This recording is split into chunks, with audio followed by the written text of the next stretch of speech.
Welcome to The Deep Dive, for the podcast where we take complex topics, unpack them, and give you, well, the essential insights and maybe some surprising facts you need to feel really well informed.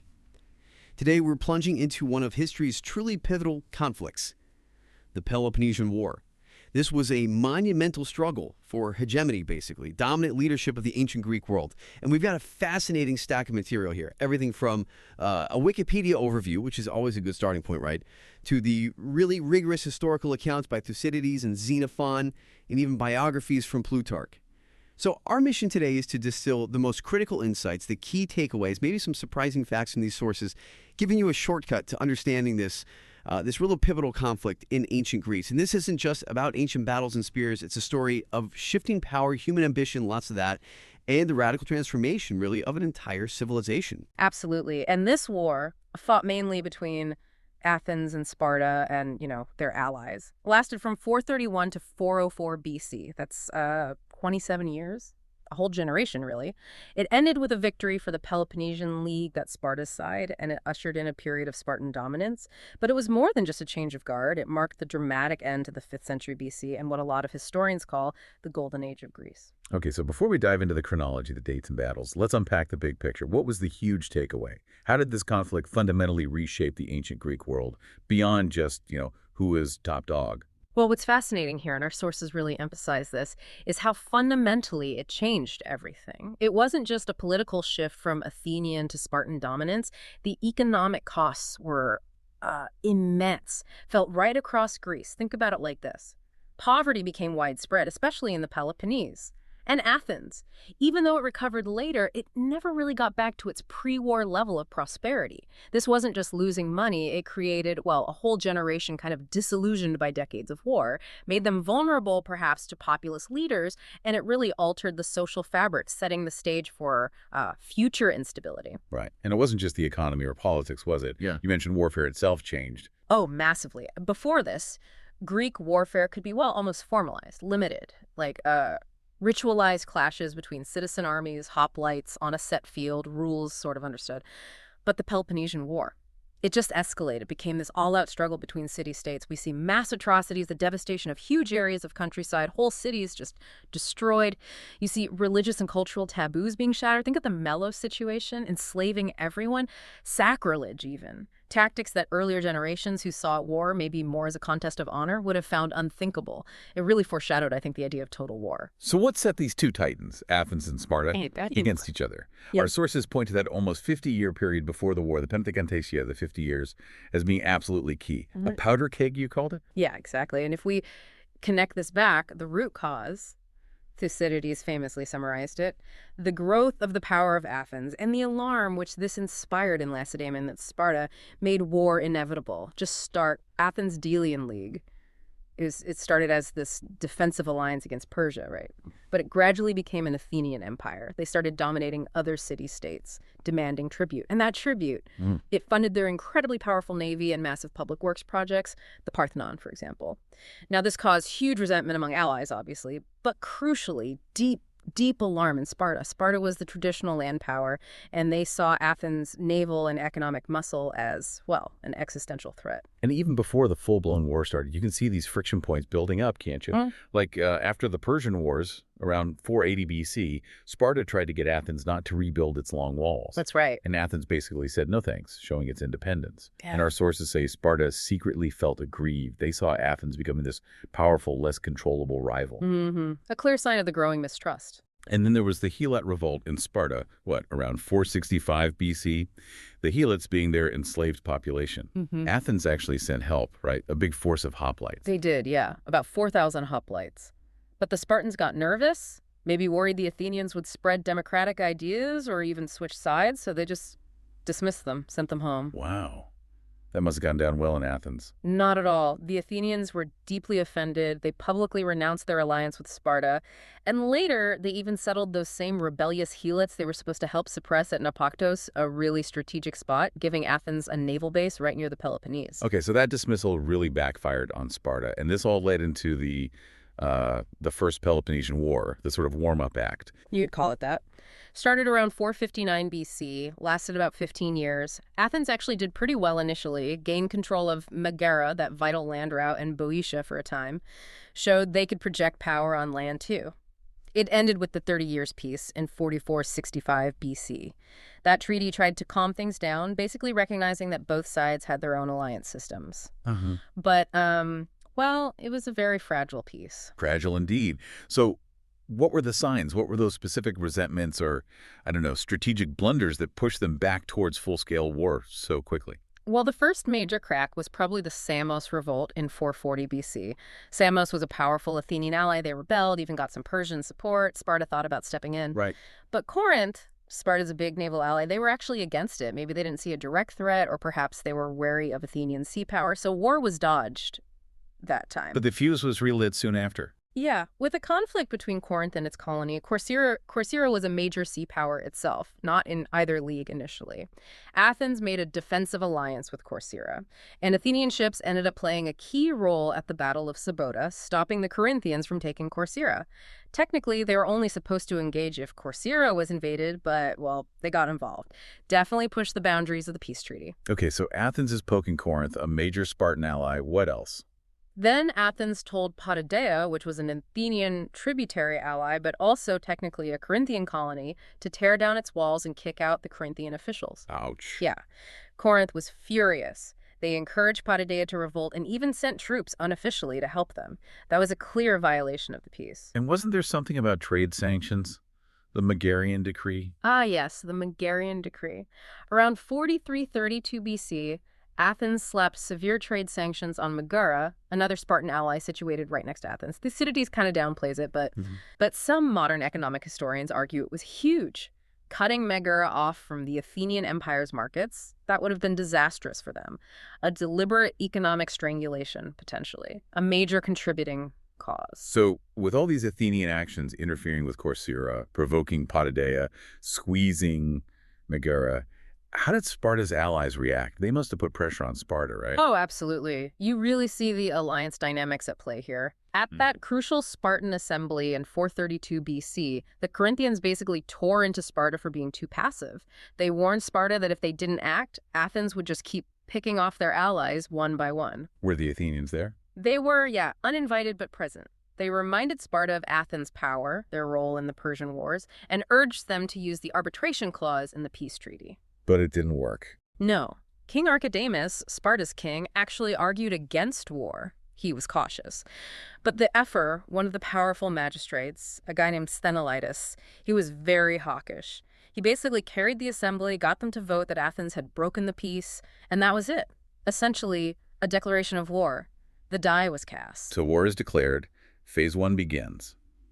The Archidamian War, named after King Archidamus. What were the opening moves, the strategies? Pretty straightforward on Sparta's side. Their plan was use their superior army, invade Attica year after year, burn the crops, destroy the countryside, and hope to lure the Athenians out for a big land battle they knew they could win. But Athens had the long walls. Exactly. Those fortified walls connecting Athens to its port, Piraeus, they were key. Yeah. It meant the Athenians could just retreat behind them, stay supplied by sea, and thumb their noses at the Spartan army ravaging their fields. The strategy was largely ineffective against the city itself. And Athens' strategy, Pericles was still in charge then, right?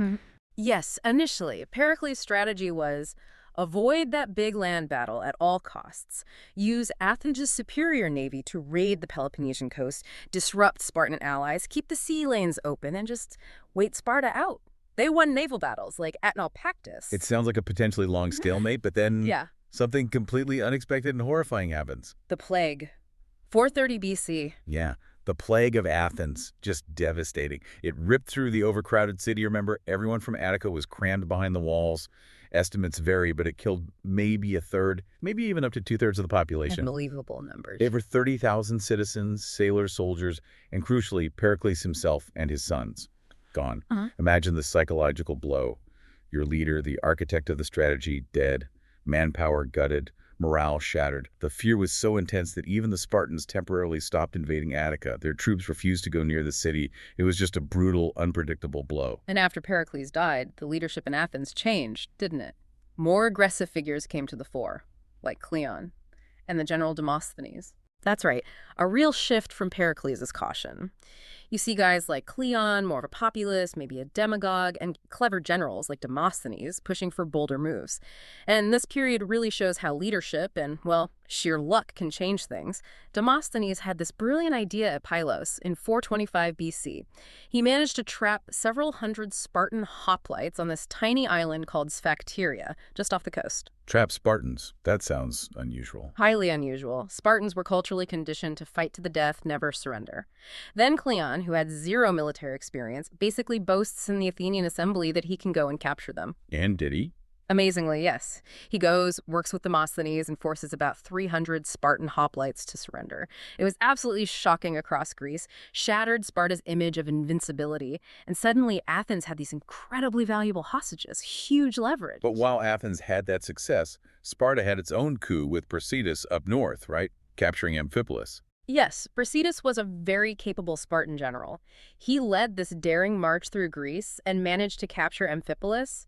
This was a major blow to Athens because Amphipolis controlled access to crucial silver mines that funded their war effort. And ironically, both Brasidas and Cleon, the big hawks on both sides, were killed fighting over Amphipolis. That's right, both killed in the same battle in 422 BC. Their deaths kind of removed the main obstacles to peace negotiations, which led to the Peace of Nisus in 421 BC. Okay, so the Peace of Nisus, signed after the big war hawks are gone.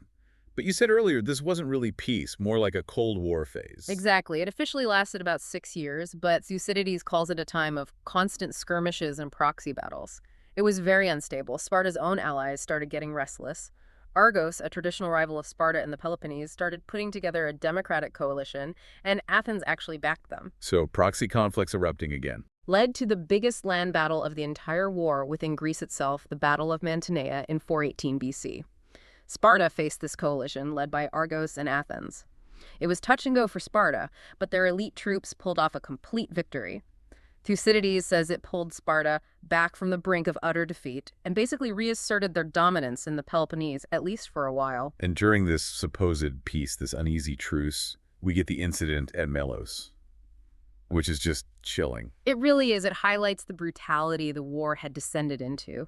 Summer of 416 BC, Athens sails to the neutral island of Melos, demands they join the Athenian League and pay tribute. And the Melians refused. They did. They wanted to stay neutral, rely on their Dorian kinship with Sparta, maybe. Yeah. Athens laid siege, took the city, and then, well, the famous chilling part. They executed all the adult men and sold the women and children into slavery. Just wiped them out as an independent people. What kind of message was that sending? A brutal one. Might makes right.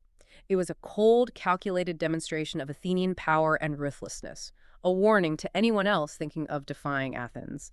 Thucydides' account of the dialogue beforehand, the Melian dialogue, is one of the starkest illustrations of power politics ever written. Okay, so this is the backdrop. Uneasy peace, proxy wars, Athenian ruthlessness on display. And then, in the 17th year of the war, Athens decides to launch the Sicilian expedition. This sounds like a massive gamble. What was the thinking? Huge gamble is right. The official pretext was that Athenian allies in Sicily were under attack from Syracuse, which was the most powerful city there and, crucially, allied with Sparta. But the real driving force was Alcibiades. Alcibiades again, the charismatic but controversial figure. Exactly. He painted this picture of conquering all of Sicily. Imagine the resources, grain, manpower. It would give Athens immense resources, he argued, maybe even be a launch pad to conquer Italy, Carthage. Huge ambitions. But things went wrong even before they sailed. Something about statues. Yes, the Hermae. These were stone pillars with the head of Hermes found all over Athens, meant for good luck and protection. Just before the fleet sailed, dozens of them were mutilated overnight. It caused mass panic, seen as a terrible omen and an attack on the city's religion. And Alcibiades got blamed. He was implicated, along with being accused of profaning religious mysteries separately. He sailed with the fleet initially, but was recalled to Athens to stand trial.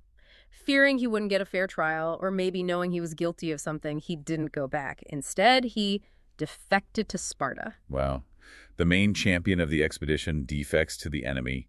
Who did that leave in charge? It left Nicias, the cautious general who had opposed the expedition in the first place. Not exactly the dynamic leader you need for such a risky venture. So what did Nicias do? or not do? Well, that's the thing. Instead of hitting Syracuse hard and fast when they arrived, taking advantage of surprise, Nicias procrastinated. He sailed around Sicily, did some minor things, and basically wasted the campaigning season. Syracuse was barely damaged. Giving Syracuse time to react. Exactly. That delay was critical. It allowed Syracuse to regroup, strengthen defenses, and crucially, send for help from Sparta. And Sparta responded. They didn't send a huge army, but they sent one brilliant general, Gylippus. And Gylippus made a difference. A massive difference. He landed, rallied local Sicilian forces, took command of the Syracusan army, and in a series of battles consistently outmaneuvered and defeated the Athenians. He stopped them from fully blockading the city. So the situation became desperate for the Athenians. Did they send more troops? They did. Nicias, perhaps reluctantly, had to ask Athens for reinforcements. Athens scraped together another large fleet and army led by Demosthenes, the general from Pylos. So Demosthenes arrives. Does that turn the tide? He tried. He launched a daring night attack on the Syracusan defenses, but it failed disastrously. After more setbacks, the Athenian generals knew they had to retreat. But then, Nicias hesitated again. Why this time? A lunar eclipse. Nicias was apparently quite superstitious and saw it as a terrible omen, demanding they wait nearly a month before trying to leave. Oh no. That sounds like it would be fatal. It was. That delay gave the Syracusans time to block the entrance to the Great Harbor. The Athenians tried to break out in a massive, desperate sea battle. They were thoroughly defeated. The entire fleet pretty much was lost. And the army. They tried to escape overland, exhausted, demoralized, harried by the enemy. Almost the entire army, tens of thousands of men, were either killed or captured and sold into slavery in the quarries of Syracuse. An absolute unmitigated catastrophe for Athens. Wiped out. After Sicily. Yeah. It must have seemed like the end. Treasury empty, docks empty, a generation of young men gone. But the sources say Athens actually recovered somewhat. How on earth did they manage that? It really should have been the end. And Sparta tried to deliver the knockout blow. On Alcibiades' advice, remember, he's advising Sparta now they fortified Decelia, a town right in Attica near Athens. What did that achieve? It meant a Spartan garrison could operate year-round, right on Athens' doorstep. They could raid constantly, preventing farming and, crucially, cutting off access to Athens' silver mines at Laurium. As many as 20,000 slaves, mostly working those mines, escaped to Decelia. Athens' main source of cash gone. So no money, constant raids. How did they fight back? Well, Athens had prudently set aside 100 ships and a chunk of money right at the start of the war as a last-ditch emergency fund. A do-not-touch unless absolutely necessary reserve. Now was absolutely necessary. They deployed those ships. And there was political turmoil in Athens, too. Yes, an oligarchical coup, the 400, briefly seized power in 411 BC, partly fueled by the disaster. But the Athenian fleet, based on the island of Samos, remained loyal to the democracy. And in another incredible twist... Let me guess. Alcibiades. You got it. The sailors on Samos recalled Alcibiades and appointed him as their leader. He'd fallen out with the Spartans by this point, apparently had an affair with the Spartan king's wife. Seriously, this guy. Never a dull moment with Alcibiades. But he was a brilliant commander. He persuaded the fleet not to sail back and fight the oligarchs in Athens, but to focus on the Spartans. And did he have success? Yes, that external factor becomes absolutely critical here. From around 414 BC, the Persian Empire, under King Darius II, really started to see Athens as a threat again in the Aegean. His satrap, Tissaphernes, made deals with Sparta. Persia essentially started funding the Peloponnesian fleet, allowing them to rebuild after disasters like Cyzicus. Persia got back control of most of the Greek cities in Ionia, modern Turkey, in return. So Persian gold fueling the Spartan war machine. Exactly. And then Darius II sent his own son, Cyrus the Younger, to take charge in Asia Minor. Cyrus formed a very close personal bond with a new Spartan commander, Lysander. Cyrus put all his means at the disposal of Lysander to crush Athens. He saw a strong Sparta indebted to him as useful for his own ambitions. He wanted Lysander's help to eventually claim the Persian throne himself. That Persian gold allowed Lysander to build and maintain a massive professional fleet capable of finally challenging Athens at sea consistently. So enter Lysander. He seems like the figure who really brought about the end for Athens. What made him so effective? Lysander was formidable. He wasn't from one of the Spartan royal families, which was unusual for a top commander, but he was incredibly capable. A sharp naval strategist, yes, but also a brilliant diplomat. That relationship with Cyrus was key.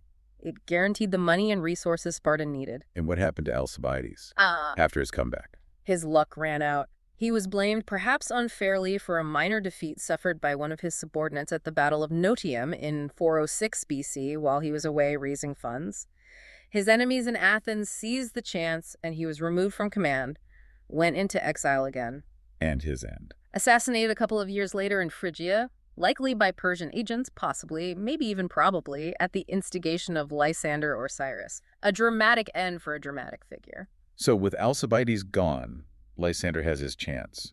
How did he deliver the final blow? He was patient, built up his fleet, and then made a decisive strategic move. He sailed the Spartan fleet north to the Hellespont, the Dardanelles, the narrow strait controlling the grain supply route from the Black Sea to Athens. Cutting off Athens' food supply. The lifeline. Precisely. Athens was utterly dependent on that grain. Facing starvation, the Athenian fleet had no choice but to follow Lysander up there. And Lysander was ready for them. He set a trap. At Aegospotame in 405 BC, the Athenian fleet was camped on an exposed beach. Lysander watched them for days and caught them completely unprepared during their midday meal or rest. He attacked suddenly. And the result? Total annihilation. Lysander totally defeated the Athenian fleet, destroyed 168 ships. Only 12 Athenian ships managed to escape. It was the end of Athenian naval power, effectively the end of the war. Wow. Just like that? So Athens is blockaded, starving, fleetless. What were the surrender terms in 404 BC? And how did Sparta treat their old enemy? Facing starvation and disease after a prolonged siege, Athens surrendered on April 25, 404 BC. The terms were harsh, as you'd expect. They had to tear down the long walls, give up their entire fleet except for those 12 ships, and dissolve their empire, lose all overseas possessions. Did anyone want to destroy Athens completely? Oh, yes. Corinth and Thebes, Athens' longtime rivals, argued strongly for resulting the city and enslaving the population, just like Athens did to Melos. But Sparta refused. Surprisingly, yes, Sparta refused. They argued Athens had performed great service to Greece during the Persian Wars. Pragmatically, maybe they also didn't want to create a power vacuum or empower Thebes too much. So instead, they forced Athens into their own alliance system. Athens was to have the same friends and enemies as Sparta, subject but not destroyed. So looking back at the aftermath, what's the long-term legacy? It wasn't just Athens out, Sparta in, was it? The whole Greek world was changed. Absolutely. The immediate effect was the replacement of the Athenian Empire with a Spartan one. But Sparta's allies quickly felt shortchanged. Sparta kept the tribute money and spoils for itself, ruling often quite harshly through puppet oligarchies. And this Spartan hegemony, it turned out to be pretty short-lived, maybe less than 30 years. Athens actually bounced back relatively quickly. They overthrew the Spartan-backed oligarchy, the 30 tyrants, restored their democracy, and regained a fair bit of autonomy in the next major conflict, the Corinthian War. So Sparta's dominance faded relatively fast. What replaced it? Well, Sparta proved not very adept at managing an empire. Their rigid system didn't translate well. They suffered a shocking defeat by Thebes at the Battle of Leuctra in 371 BC. That really ended their time as the undisputed top power. But ultimately, the constant infighting between Athens, Sparta, Thebes, it weakened all the major Greek city-states. And that paved the way for a new power rising in the North Macedonia. Philip II and Alexander the Great. Exactly. Philip II unified most of Greece, imposing his own form of hegemony. And his son Alexander went on to conquer Persia and even force Sparta into submission around 331 BC.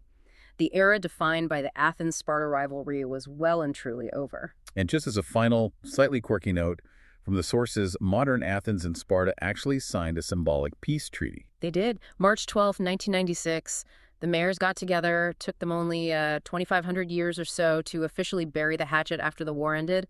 A nice symbolic gesture, I suppose. What a journey. Through power, strategy, ambition, plague, betrayal, catastrophic failures, and incredible resilience. From Athens' rise to its fall, the Peloponnesian War didn't just reshape Greece, it set the stage for a completely new era. It really makes you think, doesn't it? In our own world of shifting alliances, rising power, struggles for dominance, what lessons from this ancient conflict still resonate today about the real costs, economic, social, human, of these long struggles for hegemony, and how much do things like pride, fear, and individual ambition still drive these huge historical events? Something to definitely ponder. Indeed. Thank you for joining us for this deep dive into the Peloponnesian War. Keep asking questions, keep exploring, and we'll see you next time on The Deep Dive.